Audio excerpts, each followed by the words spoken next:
Today I'm here with Vanyamangaliso of SunGoddess Fashion House, and we are having a wonderful conversation about fashion in South Africa and SunGoddess brand.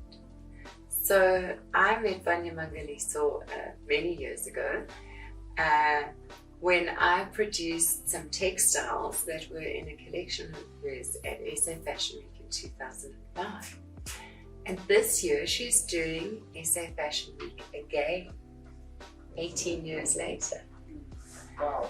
So can you tell us a little bit about your first experience at SA Fashion Week? How was it? Sure. And how does SA Fashion Week differ now to what it did back then? Hi, wow. When you put it like that it's 18 years later since our first collection. It wasn't even our first collection actually. I think our first one was in 2002. Yes. Fashion Week in South Africa has really, really grown. Like, just to mention, we're now on the global map. To think that when Lucilla started SA Fashion Week, I think there were probably 9 designers, and Yes. that was 2 years before we started showcasing, I think. And now the schedule is like boasts like 45 designers. Yes. So it's really grown, and you also have another fashion week that is competing. You have people that come from all over the continent and some from around the world to come and showcase at SA Fashion Week. And you look at the sponsorship, you look at also the kind of support that Fashion Week now gets. So it's really, really grown. And for us, it's been incredible. As in, it was a very great platform when we started out in terms of taking out the brand out there, in terms of building the brand and also elevating our aesthetics, because SunGoddess is really a brand about preserving heritage and culture, but also for culture to evolve, it needed, I suppose, it needed that kind of platform. Yes. Elevated. Yes. That's how the evolution can happen. And a platform like Fashion Week does elevate it. It exposes it to a lot more people, and that's how innovation has happened. Okay. And in terms of how the show runs, has that changed, or is it still much the same? Well, I think certain things, in fact, I think that the idea of a ramp and a runway hasn't changed much. It's actually one of those things that have been perfected over time. Yes. The formula still remains the same. It's just that, fashion shows in today's world are more about art. It's, you integrate a bit of technology, you integrate a bit of art into it. So I think that's what has changed. But the beauty of having somebody wear the clothes and that translation that happens between the brand and the audience is still that magic. Yes. Still remains. Yes. And that's great that it still remains, because you can't replicate that. It's not the same as seeing a beautiful editorial in a magazine. Yes. It's not the same when you see it. I don't know. You see somebody wearing it on the street. That's a different kind of feeling. But that one, when you look at your first look, like yesterday we had our castings.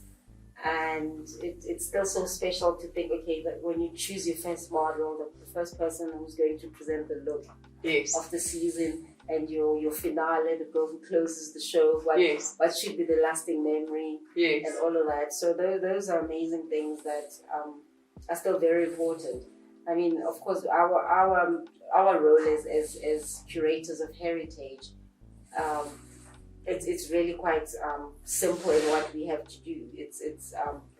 We don't have to, we don't have to have theatrics. But we have to have shows that are interesting, shows that are relevant, shows that are fun. Yes. So I see like on international runways they've had to, people have had to do crazy things.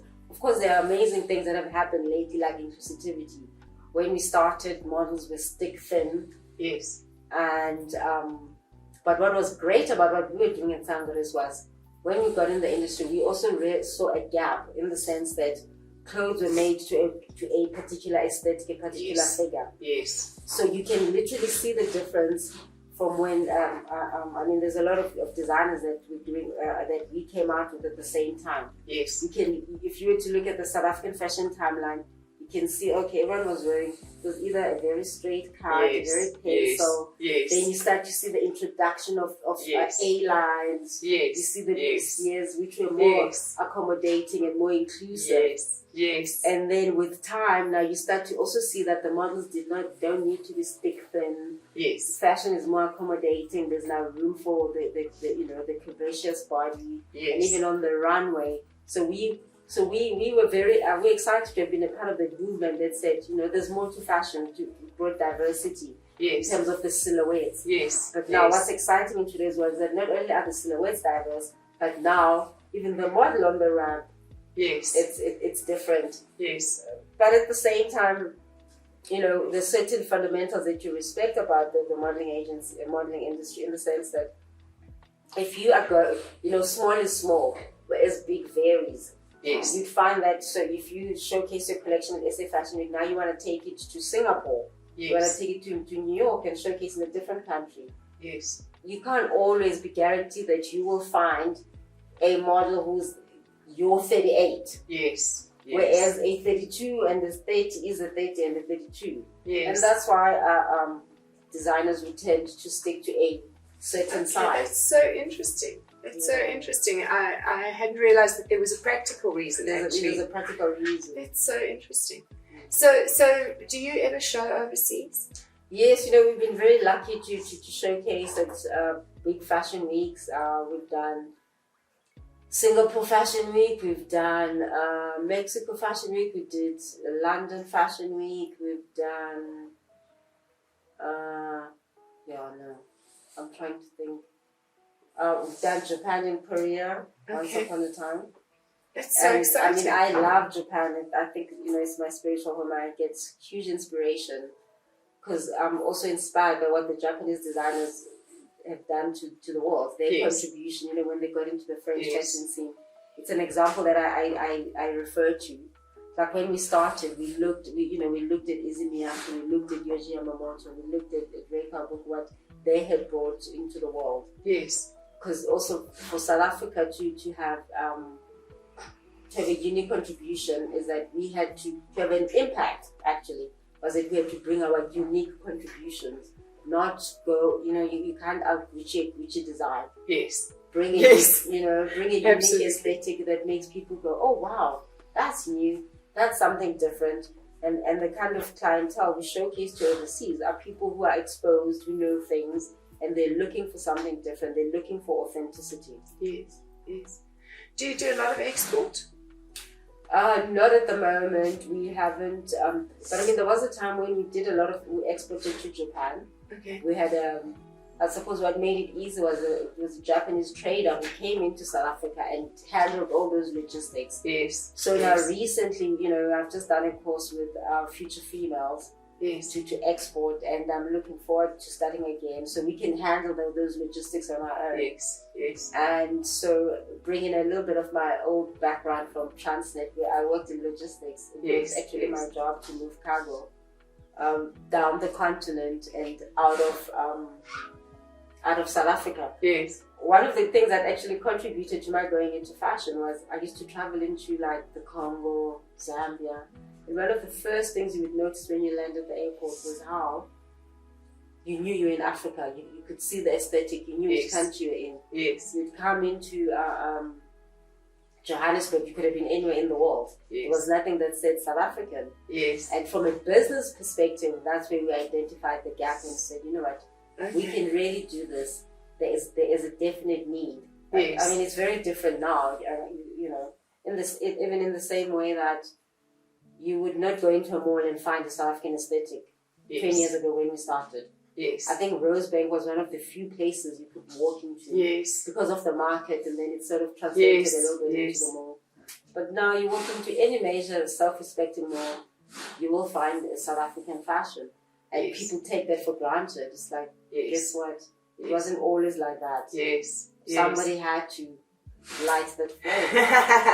and we're excited to have been a part of, to have contributed to some of that. And you're still contributing. You're still contributing. So one of the things that any entrepreneur needs for the kind of longevity you've had is the ability to pivot and change. How do you know when it's time to re-engineer your business model? I think the market usually tells you, and well, for us, I mean, we started in 2000. By 2006, we launched our first fragrance because we realized that we needed to make that critical transition from just being a fashion brand into a lifestyle brand, and that gives us more reach. And then that was also followed by other, even our collaboration with you. It was to give us unique textiles, to give us that unique signature. And you just got to keep innovating and evolving. And we introduced other lifestyle products. And with COVID, most recently, that has been one of the biggest, I suppose, shapeshifters of the industry. Yes. In the sense that you woke up and you realize, oh my God, people cannot walk into my business anymore like they used to. In fact, I'm not going out. People aren't wearing ball gowns. I'm not wearing ball gowns because I still remain my biggest customer. If I don't need a ball gown, who else? Nobody else needs a ball gown. But then you had to realize that people still wanted beautiful aesthetics around them. They still wanted to live, to have beautiful things around them, but which is not a fancy dress. So we had now to think of lifestyle. We had to think of creating new products. I mean, products like this. These are some of the new things that we created. We collaborated that if somebody's sitting at home on their Zoom, they need to have something beautiful. So we collaborate. We created things. I mean, these come like the one for the left hand. There's one for the left and one for the right hand. Okay. And we had to create homeware products like pillows, beautiful pillows, beautiful cushions, to serve a need. Yes. So you keep branching out with new products when you find that there's a need in the market. We just have to, And beautiful creams and balms and all kinds of things like these pen holders, like these sort of things that were unique. It's really because we had to understand what business we're in. Yes. Which was of African aesthetics, and this is what it translated to at the time. Yes. If people couldn't wear the beautiful aesthetics, but they still needed to consume them one way or another. It's so interesting. Your marketing background always shines through in everything that you do. Thank you. I was so amazing you should say that. From Transnet, I actually went into advertising. Yes. So I created strategies for other brands. Yes. And that was also very important and useful when we started our own brands. Yes. Because I could translate all of that now for our own brand. And yes. I knew the value of like buying a DPS. I knew the value of a campaign. Yes. Whereas, I mean, well, it's different now, but I mean, back in the day, people wouldn't invest in their marketing. They wanted it to happen for free. Yes. They would see it as a cost. Yes. So we saw it as an investment. Yes. And so we would create these campaigns. We would pay models to shoot campaigns.